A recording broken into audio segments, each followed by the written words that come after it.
of that historical event, which was presented as part of a past. So one of the questions I had just in listening to Anna's thing is what it means for the earthquake to be presented as history, and what makes something history. Because in this room today, we are not only remembering a history that is past, but in our bodies, we're feeling a certain unease because the earthquake is in some way still present. As a child, I was brought up to think that the histories of the Holocaust were not part of the present, were but part of a moment, a tragic moment that belonged to the past. So one of the questions, and I think this is a question for memory and the role of photography, is what's the place, and this is where Cara and myself, after the London conference, started our conversation. What makes something past? How do we understand when an event becomes part of history? And how does or do events return? Because we need to be disturbed in the present, because our social science and our philosophies are facing a slow crisis of global warming, which encourages us or obliges us to think differently than we might also be thinking after Auschwitz. After Auschwitz, the Enlightenment notion of progress, or the idea that we live in the best possible world, was in some way destroyed. But it took in social theory almost 20 years, with Bauman's work called Modernity and the Holocaust, for that historical event to be recognized as questioning the very terms of modernity. So after an event, after the Lisbon earthquake, there is a way, and you saw it on some of the images Anna presented, the way in which the church and its authority, who is saved and who dies, was seen as or given a theological explanation that some people were not being punished. That language of punishment was also there in the theologies after Auschwitz. Was this in some way, could it in some way have been a punishment for evil or bad deeds? So that those notions, both in Jewish and in different ways in Hebraic and Islamic traditions, are still inflected in how we understand or come to terms with historical catastrophe. And it's whether in this post-Auschwitz turn, our social theory has recognized something central about human vulnerability, and also about how human beings who are deemed to be different or other are being treated. So we need that post-Auschwitz consciousness in Europe at the moment to begin to rethink what a European project might look like in a time, in the UK situation, post-Brexit. But we're seeing in different countries in Europe how questions of refugees, and particularly questions around Islam, are treated as other and as radically other, who cannot really have a place within the vision of New Europe. Europe has framed itself in an important way as a post-Auschwitz ethics. It's tended to think about itself in quite liberal terms, in terms of democracy, human rights, freedom and justice. But often it's done that by standing at the gates of Auschwitz in silence. There's been a wonderful graphic, it's not exactly photographic, but a graphic novel by a young German woman now living in New York about her own history and experience. I think she's called Kraft. And in this work called Heimat, she was reflecting upon the way in which, in school in Germany, she had learnt about the Holocaust. And it was very striking. She learnt about it in a quite generalized way. These were the bad things that we did to the Roma, the Jews. But the education was generalized, and she was never encouraged in school to think about her own family's history in relationship to that particular history. And she felt that that had been a lack in the way that history is in fact communicated and presented. And it meant there was a general feeling of unease or guilt about an event that was past, but it wasn't really engaged with in more personal and familial terms in ways that would have made her feel less guilty about her identity and more open and understanding of difference. So there is a way that, not only in Germany but across Europe, the way of engaging the Holocaust as a historical event is to stand in silence, to stand in front of the gates of Auschwitz in silence. And then the following day, everything returns to normal. So in some way, Europe has not really engaged with that difficult history, the difficult history of the different countries in Europe, and the histories, not only the natural histories of earthquake, but the tremors of the Second World War of the 1930s, of the fear and hatred that was, Carla mentioned, the kind of hatred, the kind of ethics, and Abbas mentioned the notion of the hatred of the other, which has become a kind of feature of the fear of the other, has determined something about the ways in which we learn and we do not learn. So there's a way in which a liberal language of historical progress was not disrupted by the Lisbon earthquake. Something was disrupted, and it was presented that what was disrupted is the idea that we live in the best possible world, which was the Leibniz notion that Anna referred to, but also the notion that was there in Kant very fundamentally, that somehow the human, through a particular masculine notion of reason, that a dominant white European masculinity could alone take his reason for granted, meant in the Kantian framing of modernity, of the Enlightenment, that human beings who looked, when Kant looked at the Lisbon earthquake, he could think that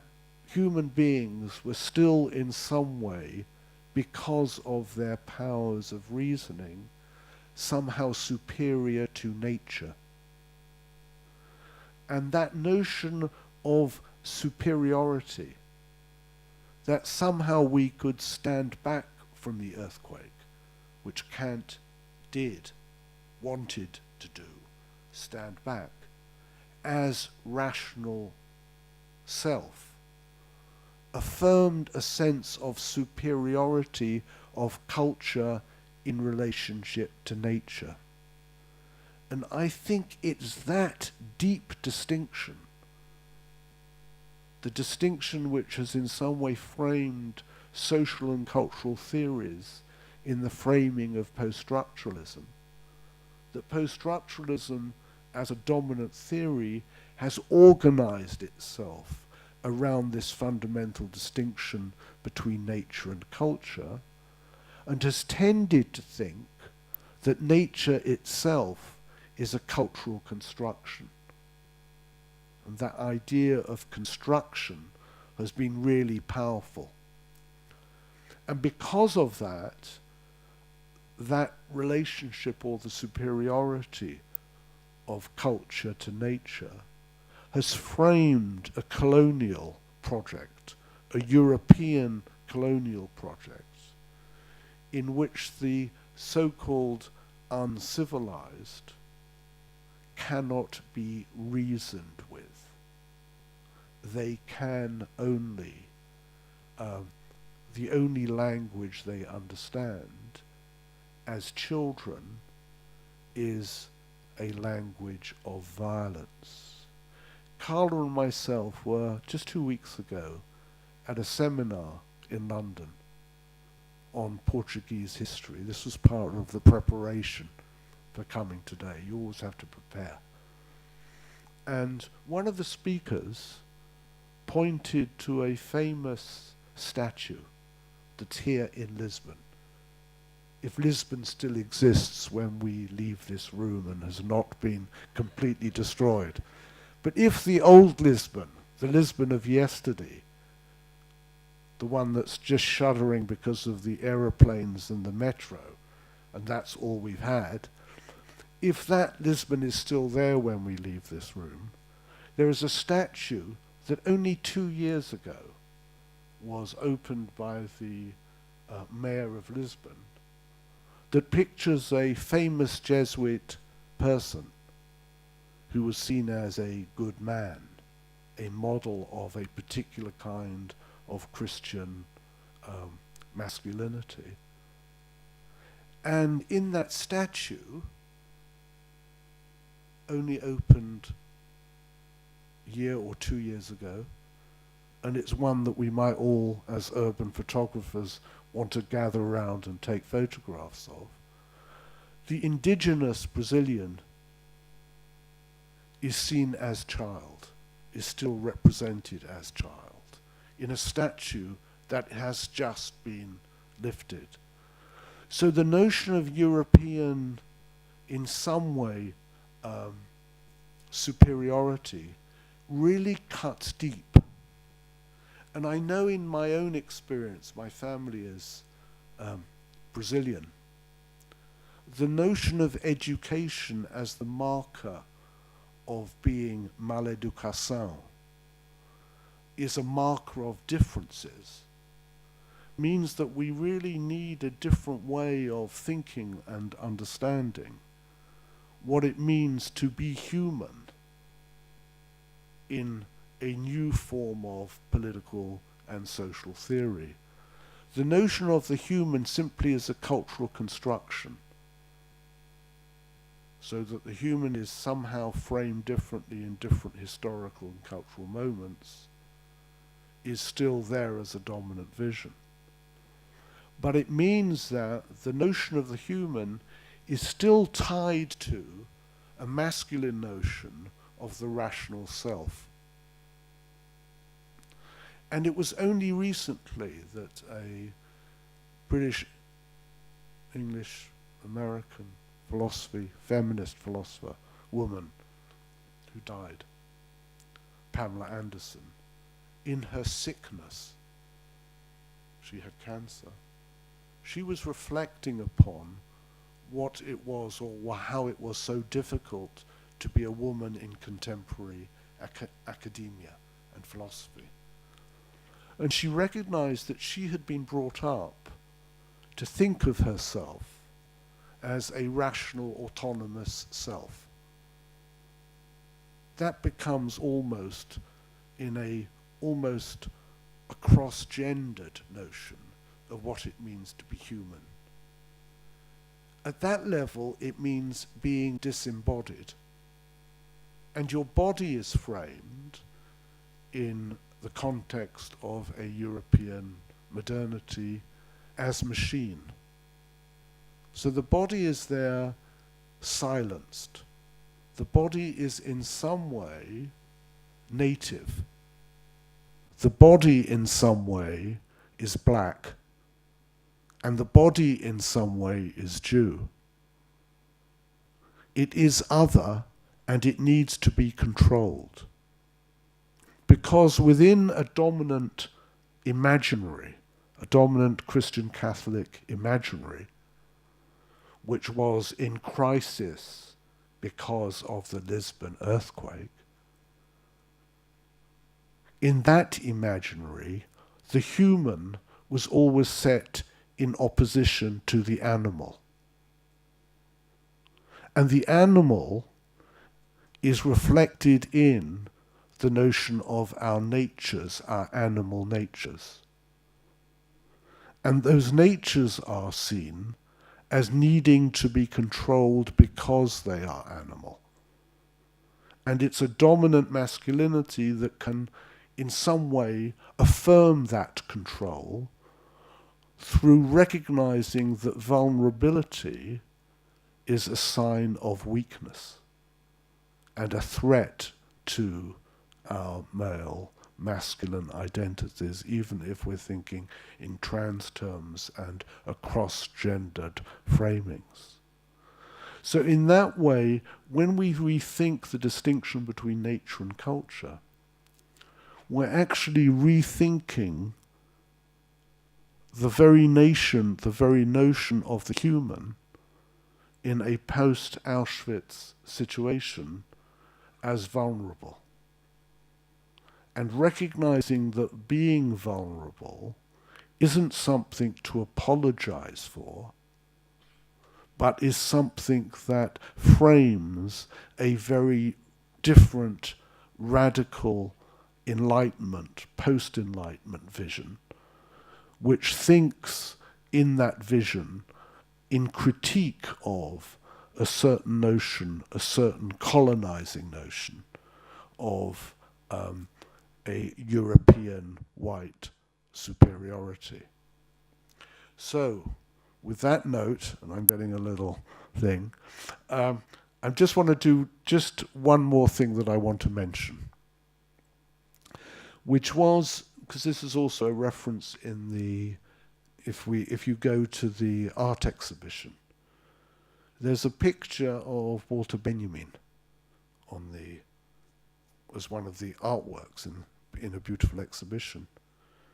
There's also a video of how Benjamin, with other people, walked from France to the border of Spain, where he eventually committed suicide because as a Jew he wasn't allowed to cross the border into Spain on that day.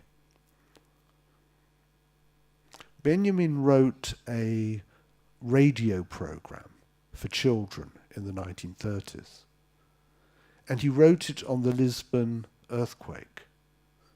And the Lisbon earthquake was there seen as a really important moment in his own appreciation or thinking about what was happening or going to happen in Europe.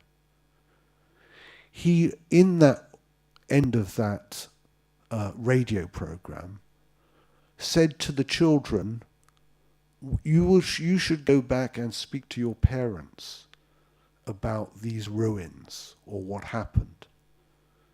And weeks later, the regime in Germany changed. The day before we came now here, not only the week before was the election in Brazil, but there was the election in Hesse in Germany. So we need to learn from these moments, not simply to apply them to the present, but to reshape, rethink, and reimagine. And that's the task that urban photographers can help us with in vital ways. Thank you if I've gone on too long.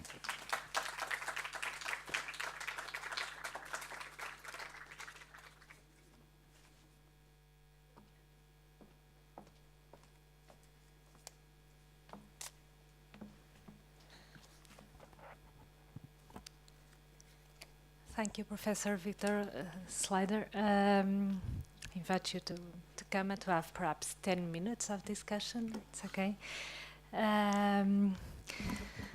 Well, I think I'll give just some time for you to think about your questions and comments. Thank you for what it seemed to me really like a perspective on the effects of the earthquake. Both, I think that I've seen in your communication, like a wave that came through time, but also through space, because I could, the way that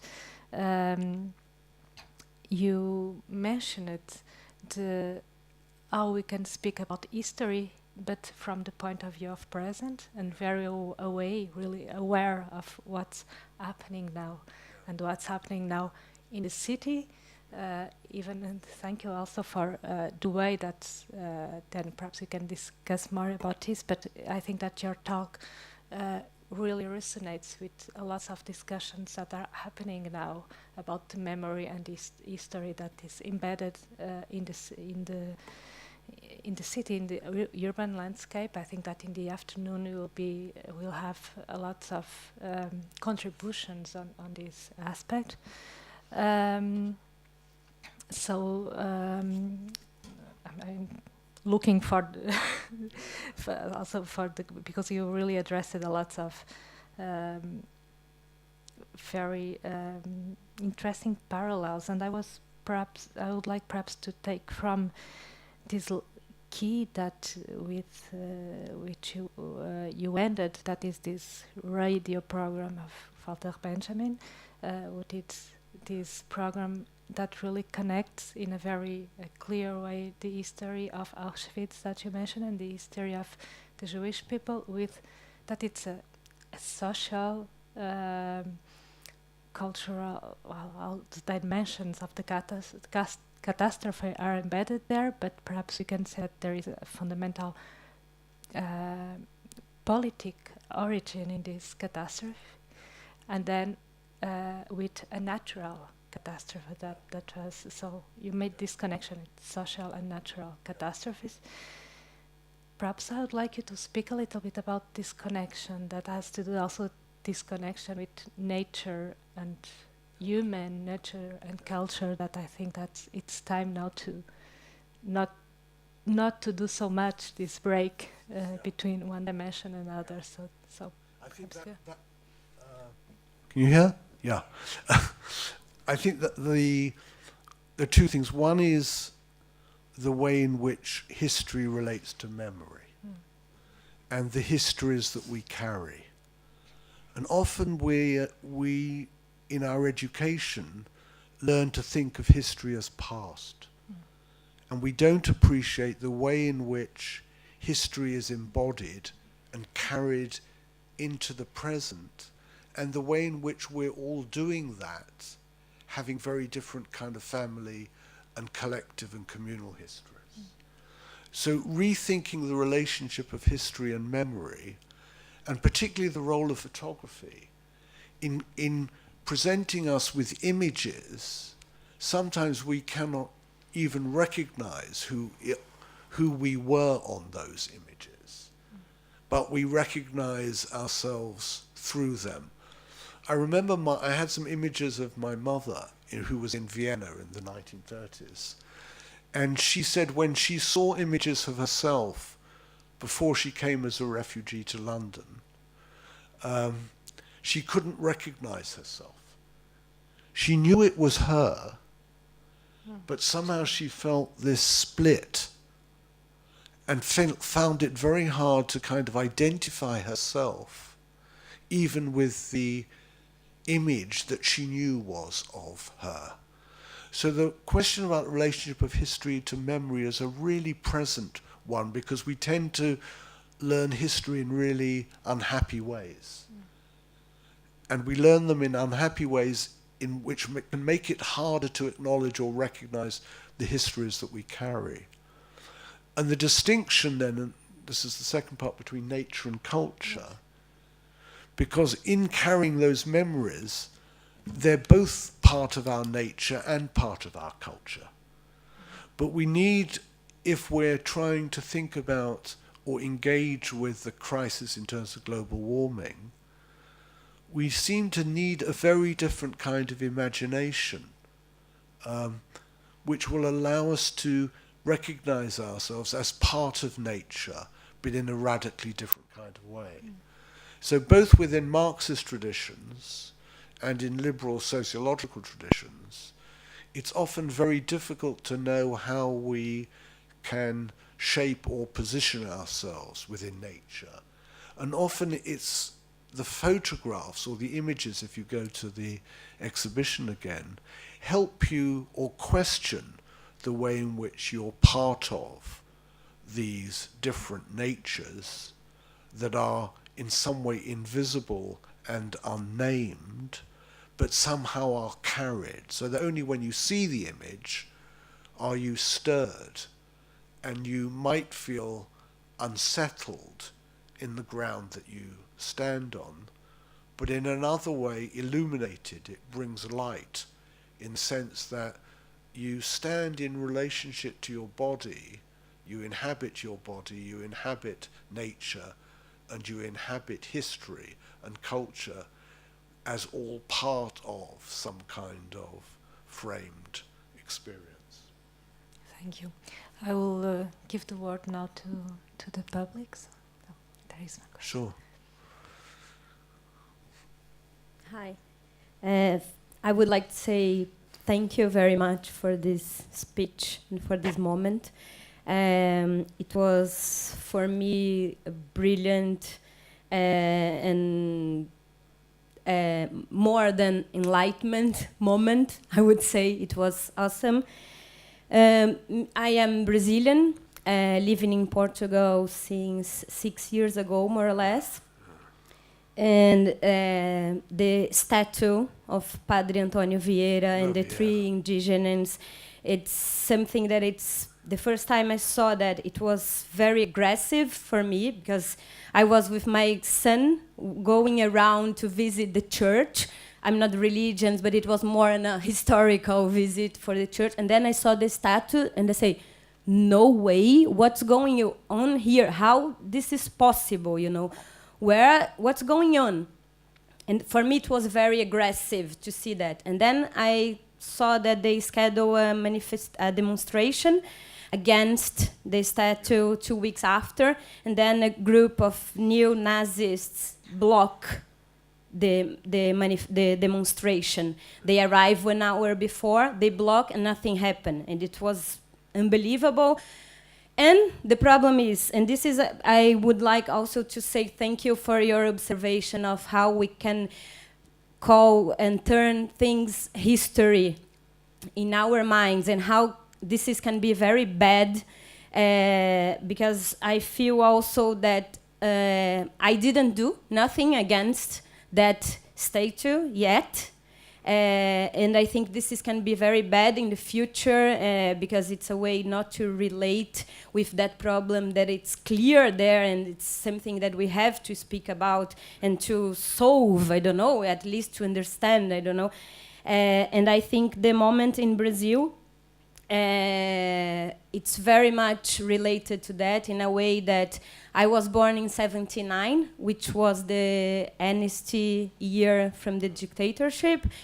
So the dictatorship, even if my family was suffer torture, my father and etc., in a way the dictatorship for me it's kind of a history, more than a memory. Yeah, and absolutely. because of that, as Argentinians, we never punish the dictatorship and the torture during the dictatorship. Now we are suffering with this situation in election in Brazil that the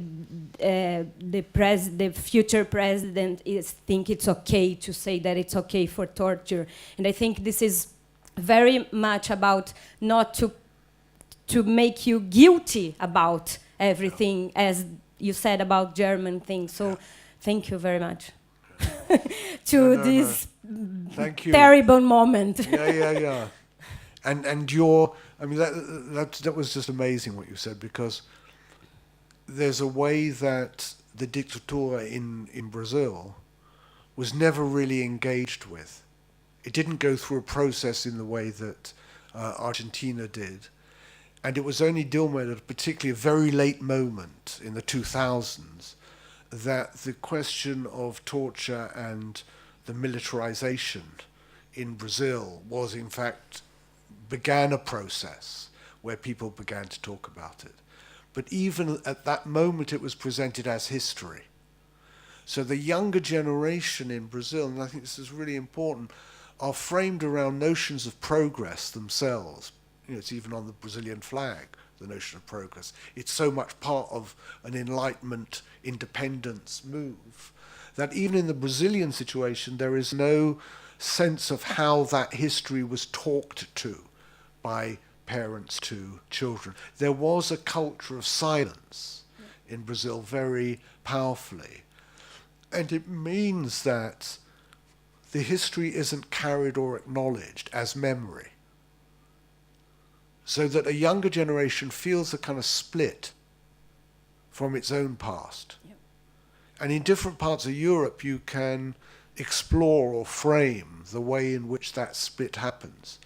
History is still known as school history, which is presented in a particular kind of way, but it isn't lived and it isn't embodied and it isn't there. So even yesterday someone said to me, you know, so many people who voted for Lula and PT have now voted for Bolsonaro in Brazil. It's like we're going to try something different, as if the dictatorship didn't happen. It didn't exist. It was never part of the narrative that got developed. So these people can then vote thinking we want something different into a situation where the dictatorship is just a kind of, it's a mythical space. It's not a reality. So it'd be really interesting to think about Brazil, and you being here for 6 years, and then also, and the last thing I want to say, the offense that you feel of a certain kind of statue is a movement going across, not only Europe, because it was in South Africa and the student movement in South Africa that raised the question of roads and British imperialism and how it was statued, physicalized. And then that spread to London and to Oxford, where people were beginning to raise the question around British colonialism. And I want to say this, not because I think it's really important to understand the differences between these different colonial histories and not just think they were all the same. I had a conversation last night with a Brazilian Portuguese academic who just said they were all the same. And I said, no, they're not. We have to understand, but we also have to acknowledge in Britain, in the Brexit moment, there's a way that colonial histories are not really understood. And empire has not really been engaged with in a really serious way. It will be a wonderful project, you know, for urban photographers to look at the way and the landmarks in London, in Bristol, in Liverpool, which carry the burdens of Britain's colonial history and empire.